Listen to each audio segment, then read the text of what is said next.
नाज़रीन अस्सलाम वालेकुम, मैं हूं इमरान वसीम।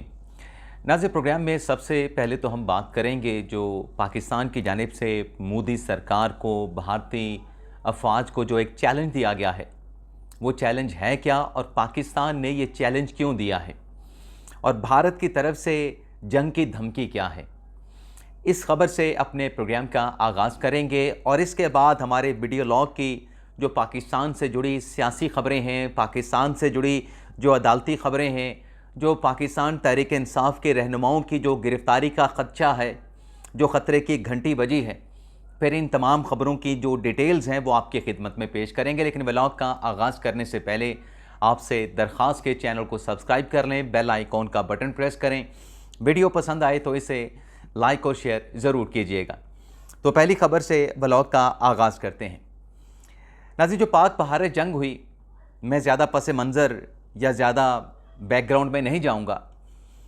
पाकिस्तान ने भारत के 6 लड़ाका त्यारे मार गिराए और जब भारत के एयरफोर्स के ऑफिसर से पूछा गया कि जो पाकिस्तान का दावा है कि 6 त्यारे पाकिस्तान ने मार गिराए हैं, तो इस पे आपका जवाब क्या है, क्या आप इस नुकसान को एडमिट करते हैं? तो भारत के जो डिप्टी एयर चीफ हैं उनकी तरफ से ये जवाब दिया गया था कि चूंकि पाकिस्तान और भारत जंग में है, तो जंग की इस हालत में अगर हमने अपने नुकसान का बताते हैं कि भारत का कितना नुकसान हुआ है, भारत के कितने लड़ाका त्यारे मार गिराए हैं पाकिस्तान ने, पाकिस्तान की एयरफोर्स ने, तो इसका फ़ायदा दुश्मन पाकिस्तान को होगा।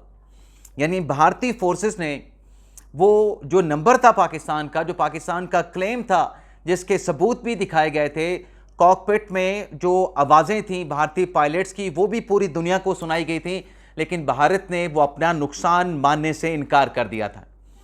लेकिन जहां भारत अपना नुकसान मानने से इनकारी था, वहीं भारत ने कभी ये दावा नहीं किया कि पाकिस्तान के 5 लड़ाका त्यारों समेत 6 तैयारे भारत ने पाकिस्तान के भी मार गिराए हैं।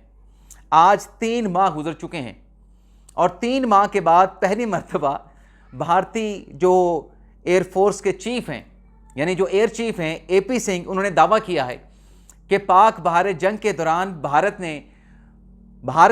भारतीय फिजाइया ने पाकिस्तान के 5 लड़ाका और एक और दूसरा त्यारा जो है मार गिराया। यानी मजमूई तौर पे भारत ये कह रहा है कि 6 त्यारे पाकिस्तान के भारत ने मार गिराए हैं। अब बात यह है कि आपकी अफवाज जो ब्रीफिंग दे रही थी, आपके डिप्टी एयर चीफ जो ब्रीफिंग दे रहे थे, आप उस वक्त ये दावा करते, आप सबूत दिखाते। 3 माह के बाद आपने ये शोशा छोड़ा है अपनी हजीमत को कम करने के लिए। चले आज ही आप सबूत दिखा देते, लेकिन चले आपने सबूत नहीं दिखाए। आपने अपने अवाम को खुश करने के लिए ये 6 पाकिस्तानी त्यारे मार गिराने का भारतीय एयर चीफ ने दावा कर दिया है, एपी सिंह साहब ने। तो इस पर पाकिस्तान ने भारत को चैलेंज किया है। माफ़ कीजिएगा नाज़रीन। पाकिस्तान के जो वज़ीर दफ़ा हैं ख्वाजा आसिफ, उन्होंने एक तो भारत के इस दावे को, इस इल्ज़ाम को गैर संजीदा और बेबुनियाद करार दिया है, लेकिन साथ में वज़ीर दिफा ख्वाजा आसिफ साहब ने यह भी कहा है कि इस तरह के झूठे दावे करके जंगें नहीं जीती जाती। लेकिन जो चैलेंज ख्वाजा आसिफ ने दिया है कि चलें, भारतीय एयर चीफ ने जो दावा कर दिया है, अब ऐसा करते हैं, भारत को हमारा चैलेंज है कि दुनिया के जो आज़ाद इदारे हैं, पाकिस्तान अपने त्यारों की इन्वेंट्री उन आज़ाद इदारों को दिखाने के लिए तैयार है और भारत अपने त्यारों की, लड़ाका त्यारों की इन्वेंट्री आज़ाद इदारों को दिखाए। यानी वज़ीर दिफा ख्वाजा आसिफ ये कह रहे हैं कि जब दोनों ममालिक अपने लड़ाका त्यारों की इन्वेंट्रियाँ इंडिपेंडेंट आलमी इदारों को दिखाएंगे, तो दूध का दूध, पानी का पानी हो जाएगा। किसने लड़ाका त्यारे मार गिराए, कितने लड़ाका त्यारे मार गिराए गए, पाकिस्तान ने, भारत ने, पाकिस्तान की एयरफोर्स ने जंग जीती या भारतीय एयरफोर्स ने जंग जीती, ये सब दूध का दूध, पानी का पानी हो जाएगा। तो फिर जो भारतीय एयर चीफ हैं एपी सिंह साहब, उनको फौरी तौर पे पाकिस्तान का चैलेंज एक्सेप्ट कर लेना चाहिए और दिखाएं दुनिया के आलमी इदारों को, आज़ाद इदारों को अपनी भारतीय इन्वेंट्री दिखाए। पाकिस्तान तो अपनी इन्वेंट्री दिखाने के लिए तैयार ही है, भारत भाग जाएगा।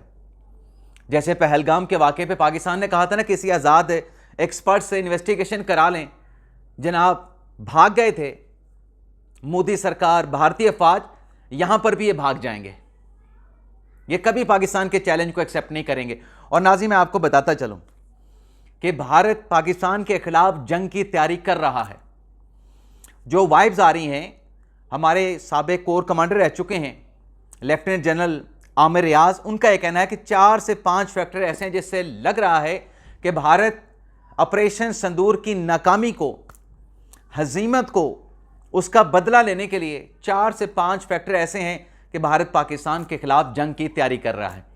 और अब की मर्तबा कहा जा रहा है कि मोदी सरकार, भारतीय अफवाज की ख्वाहिश ये है, इरादे ये हैं कि एक तो फिजाइया का तो मुकाबला कर नहीं सकते, तो पाकिस्तान की नेवी के साथ इस मर्तबा इंगेज होना है और ज़मीनी जंग भी लड़नी है और तवील जंग लड़नी है। भारत में ये सोच पाई जाती है कि ये जो शॉर्ट टर्म जंग है 2 दिन की, 4 दिन की, इसमें तो हम पाकिस्तान का मुकाबला नहीं कर सकते। लेकिन अगर पाकिस्तान को अगर हम लंबी जंग में, तवील जंग में इंडल्ज कर लें, इंगेज कर लें, तो पाकिस्तान की मईशत तवील जंग की जो है वो मुतहम्मल नहीं हो सकती। तो भारत तवील जंग की तैयारी कर रहा है। तो भारत ये जो जंग की धमकियां, ये जो जंग की तैयारियां कर रहा है, तो उस पर भी आप भारत को बताते जाएं कि DGISPR ने चंद रोज पहले इन तैयारियों पे कह दिया था, नेवी के साथ मुकाबला करना है तो वो भी चलें करके देख लें। पाकिस्तान की फिजाइया से ज़्यादा सख्त जवाब इंडिया की फिजाइया को पाकिस्तान की नेवी से मिलेगा, इंडिया की नेवी को पाकिस्तान की नेवी से मिलेगा। दांत खट्टे कर देगी पाकिस्तान की नेवी इंडियन नेवी की। और जैसे DGISPR लेफ्टिनेंट जनरल अहमद शरीफ साहब ने कहा कि मशरिक का जो बॉर्डर है, मशरिक से भी भारत से हमला करेंगे और डेप्थ तक, गहराई तक हमला करेंगे।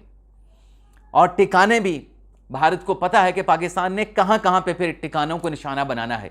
यानी अजीब मंतक और झूठे बयानिए, प्रोपोगंडे और इस किस्म के दावे कि 6 त्यारे मार गिराए, 3 माह के बाद इनको याद आया तो ले आए अपनी इन्वेंट्रियां, और पाकिस्तान भी अपनी इन्वेंट्रियां देने के लिए तैयार है। अब आ जाते हैं हमारे जो प्रोग्राम का दूसरा सेगमेंट है, उस पर बात कर लेते हैं। नाज़रीन, इमरान खान साहब ने जो सुप्रीम कोर्ट में अपीलें दायर की हैं कि 9 मई केस में उनकी जो गिरफ्तारी है, उनकी गिरफ्तारी को ख़त्म किया जाए और जो लाहौर हाई कोर्ट का फैसला है, लाहौर हाई कोर्ट का फैसला सेट असाइड करते हुए 9 मई के 8 मुकदमात में मुझे रिहाई दी जाए, मेरी ज़मानत मंजूर की जाए। तो इस पे इब्तदाई समाअत में चूँकि मरकज़ी अपीलें नहीं लगी थी, तो उस पर फिर आज 12 अगस्त तक केस की समाअत को मुलतवी किया गया था। अब 3 रुकनी बेंच भी बन चुका है। चीफ जस्टिस CI अफरीदी साहब उस बेंच की सरबराही करेंगे और बेंच में जस्टिस शफी सदीकी साहब हैं, बेंच में जस्टिस मियां गुल हसन औरंगज़ेब साहब हैं। तो 12 अगस्त को इस केस की समाअत होना है और 12 अगस्त की केस की समाअत की ना सिर्फ कॉज लिस्ट जारी कर दी गई है, बल्कि कॉज लिस्ट के साथ इमरान खान साहब की लीगल टीम को भी 12 अगस्त की समाअत के हवाले से मुतनब्बे कर दिया गया है, आगाह कर दिया गया है अदालती नोटिस के जरिए। यानी चीफ साहब के हुक्म से यह मुकदमा 12 अगस्त को 3 रुकनी बेंच के सामने समाअत के लिए मुकर्रर है। अब देखते हैं, आखिरी समाअत पे तो सलमान अकरम राजा साहब पेश हुए थे, सलमान सदर साहब की जनरल एडजर्नमेंट थी। तो सलमान सदर साहब जो हैं इस केस में क्या दलाइल देते हैं, क्योंकि इस केस में जो लाहौर हाई कोर्ट ने ज़मानतें इमरान खान साहब की मुस्तरद की थी, उसकी बुनियादी वजह यह थी कि जो इमरान खान साहब के 3 टेस्ट होने थे, polygraphic test, voice matching test और एक और टेस्ट था, वॉइस मैचिंग और फोटोग्रामेट्री टेस्ट और पॉलीग्राफिक टेस्ट और वॉइस मैचिंग टेस्ट, ये 3 टेस्ट उनके होने थे। खान साहब ने वो टेस्ट नहीं करवाए थे, तफ्तीशी के साथ ताउन नहीं किया था। इस बुनियाद पर लाहौर हाई कोर्ट ने खान साहब को 8 मई के मुकदमात में ज़मानत नहीं दी थी। अब सुप्रीम कोर्ट से जो भी फैसला होगा उसकी तफसीलात आपके साथ हम शेयर करेंगे। लेकिन नाज़रीन, पाकिस्तान तहरीक इंसाफ के रहनुमाओं की बड़ी गिरफ्तारियों का इम्कान है। जो ATC के मुकदमा से तहरीक इंसाफ के 5 MNA, जिसमें उमर अयूब साहब हैं, जरताज गुल साहबा हैं, हामिद रज़ा साहब हैं और राय हैदर अली हैं, राय हसन नवाज़ हैं और 3 MP हैं जिसमें मलिक अहमद खान भच्चर साहब हैं, शिबली फराज साहब हैं। मजमूई तौर पे ये 9 पाकिस्तान तहरीक इंसाफ के रहनुमा हैं। 5 MPA, 1 सेनेटर, 5 MNA, 1 सेनेटर और 3 MPA। उमर अयूब साहब तो शिबली फराज साहब और जरताज गुल साहबा तो पेशावर हाई कोर्ट पहुँच गए थे वहाँ से हिफाजती ज़मानत हासिल करने के लिए। शिबली फराज साहब को, जरताज गुल साहबा को हिफाजती ज़मानत वहाँ पे उनको मिल गई थी। आज जरताज गुल साहबा ने जो 11 अगस्त तक उनको हिफाजती ज़मानत मिली थी, उस हिफाजती ज़मानत को लेके आज 9 अगस्त को लाहौर हाई कोर्ट में उन्होंने जो ATC अदालत फैसलाबाद का जो जजमेंट है उसको चैलेंज कर दिया है कि ये गैर कानूनी गैर आइनी फ़ैसला है, मैं मौके पे थी नहीं, मेरा कोई ताल्लुक़ नहीं 9 मई के इंसिडेंट के साथ, कोर कमांडर हाउस पे ये फैसलाबाद में जो कुछ हुआ तो मुझे इस केस से बरी किया जाए, ATC अदालत का फैसला कलअदम करार दिया जाए। लेकिन लाहौर हाई कोर्ट के रजिस्ट्रार ने जरताज गुल की अपीलों पर एतराज़ लगा दिया है।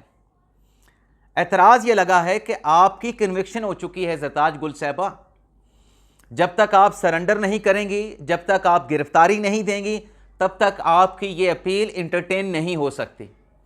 अच्छा, ये तो लाहौर हाई कोर्ट का एतराज़ है।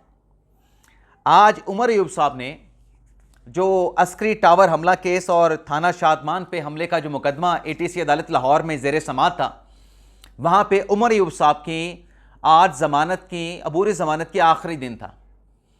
लेकिन वहाँ पे उमर अयूब साहब के वकील पेश हुए, इस्तिस्ना की दरख्वास्त फाइल की और जज साहब से कहा कि उमर अयूब साहब को 10 साल की सज़ा हो चुकी है और पेशावर हाई कोर्ट से हिफाजती ज़मानत लेना है, और क्योंकि वो हिफाजती ज़मानत नहीं मिली तो लिहाजा इस केस में जो अपने उमर अयूब साहब हैं उनके इस्तिस्ना की दरख्वास्त को एक्सेप्ट किया जाए, और जब वो हिफाजती ज़मानत ले लेंगे पेशावर हाई कोर्ट से तो अदालत के सामने पेश हो जाएंगे। अब मौक़िफ़ तो ठीक उनका था, वकील साहब का, जो उमर अयूब साहब के वकील थे, लेकिन जज साहब ने आगे बड़ा जवाब दिया। पूरा जो कानून और आइन का सबक होता है वो उमर अयूब साहब के वकील को पढ़ा दिया। जज साहब ने उनसे कहा कि देखें कि जब सज़ा हो चुकी है, 10 साल की सज़ा का आप खुद कह रहे हैं कि सज़ा हो चुकी है, तो सज़ा होने के बाद तो मुजरम को अदालत में सरेंडर करना होता है। तो जब उमर अयूब साहब ने सरेंडर ही नहीं किया तो फिर उनकी इस्तिस्ना की दरख्वास्त को कैसे मान लें। जज साहब ने कहा, ATC अदालत के जज साहब ने, कि सज़ा हो चुकी है तो मुजरम अदालत के सामने पहले सरेंडर करे। सज़ा याफ्ता मुजरम की हिफाजती राहदारी ज़मानत भी नहीं मिलती। और यही मैंने आपसे कहा था कि न जाने पेशावर हाई कोर्ट ने एक रिलीफ तो दे दिया जरताज गुल साहबा को, शिबली फराज साहब को, लेकिन सज़ा याफ्ता को राहदारी ज़मानत नहीं मिलती जब तक सरेंडर ना करे। लेकिन पेशावर हाई कोर्ट ने उनको फिर भी, खातून को, जरताज गुल को और शिबली फराज साहब को राहदारी ज़मानत भी दी। लेकिन स्टार लाहौर हाई कोर्ट ने एतराज़ लगा के उन अपीलों को नाकाबिले समात करार दे दिया है कि ये नाकाबिले समात है जब तक गिरफ्तारी न दें। और बल्कि ATC अदालत के जज ने यह भी कहा कि सरेंडर से पहले मुल्ज़म अपील भी दायर नहीं कर सकता, पहले गिरफ्तारी इनको देना पड़ेगी। अब ये जो 9 पाकिस्तान तहरीक इंसाफ के रहनुमा हैं, जो मैंने आपको बताए हैं कि 5 MNA हैं, MNA कौन है उनके नाम आपको बताए, सेनेटर शिबली फराज साहब हैं, 3 MP हैं, अहमद खान बच्चर साहब हैं, और पाकिस्तान तहरीक इंसाफ के रहनुमा हैं जुनैद अफजल शाही साहब हैं। इन सबको गिरफ्तारियां देना पड़ेंगी, इनको जेल जाना पड़ेगा। जेल जाने के बाद ये अपील दायर कर सकते हैं, और 7 रोज़ की मियाद भी इनकी ख़त्म हो चुकी है। अब तो हाई कोर्ट को इनको स्पेशल कंसेशन देना पड़ेगा अगर ये अदालत को, हाई कोर्ट को मुतमिन कर पाए, क्योंकि 7 रोज़ के अंदर अपील दायर करनी थी। 11 अगस्त को 7 अगस्त तो पूरी हो जाएगी, और अगर अदालत ने इनका जो जवाब होगा कि 7 दिन के अंदर अपील आपने क्यों फाइल नहीं की, तो फिर इस सूरत में तो इनकी अपील टाइम बार्ड हो जाएगी। न जाने PTI के लोग अपने साथ क्या कर रहे हैं, खुदा जाने। पीर तक इनके पास वक्त है, अगर ये गिरफ्तारियां दे दें तो पीर के दिन भी इनकी अपीलें फाइल हो सकती हैं। अदरवाइज़ ये ज़रूर हो सकता है कि पीर के दिन अगर गिरफ्तारी भी ये दे दें, इनकी अपील फाइल नहीं होती, लेकिन स्टार ऑफिस लाहौर को आगाह कर सकते हैं कि हम अपील फाइल करना चाहते हैं, हमें 10 दिन 15 दिन का टाइम दे दें, तो ये टाइम उनको मिल जाएगा, लेकिन गिरफ्तारियां देने पे, गिरफ्तारियों के बगैर नहीं होगा। तो ये खतरे की घंटी जब से ATC अदालत का फैसला आया है तहरीक इंसाफ के रहनुमाओं के लिए बज चुकी है। वैसे आज एक और भी लाहौर की ATC अदालत से फैसला आना था 9 मई का। जज साहब ने कहा भी था कि रात के अंधेरे में नहीं, दिन की रोशनी में फैसला सुनाऊंगा। अभी तक उनके फैसले का इंतज़ार किया जा रहा है। ATC अदालत लाहौर ने अभी तक उस केस का फैसला नहीं सुनाया है। बाकी एक छोटी सी खबर चीफ जस्टिस याही अफरीदी साहब के हवाले से भी है। आज चीफ जस्टिस याही अफरीदी साहब जो हैं वो अचानक पॉलीक्लिनिक हॉस्पिटल पहुंच गए, और जब चीफ साहब याही अफरीदी साहब पॉलीक्लिनिक हॉस्पिटल पहुंचे तो वहाँ के डॉक्टर्स और स्टाफ की दौड़ें लग गईं। दरअसल याही अफरीदी साहब हॉस्पिटल गए थे ज़राए के मुताबिक अपनी आँखों का चेकअप कराने। तो याहिया फरीद साहब का वहाँ पे आंखों का चेकअप किया गया, उनके कुछ टेस्ट लिए गए और वो चेकअप कराने के बाद याहिया फरीद साहब जो हैं फिर पॉलीक्लिनिक से वापस अपने सुप्रीम कोर्ट में जो चैम्बर है चीफ जस्टिस का, अपने चैम्बर में वापस आ गए। इजाज़त चाहते हैं नाज़रीन, अल्लाह हाफिज़।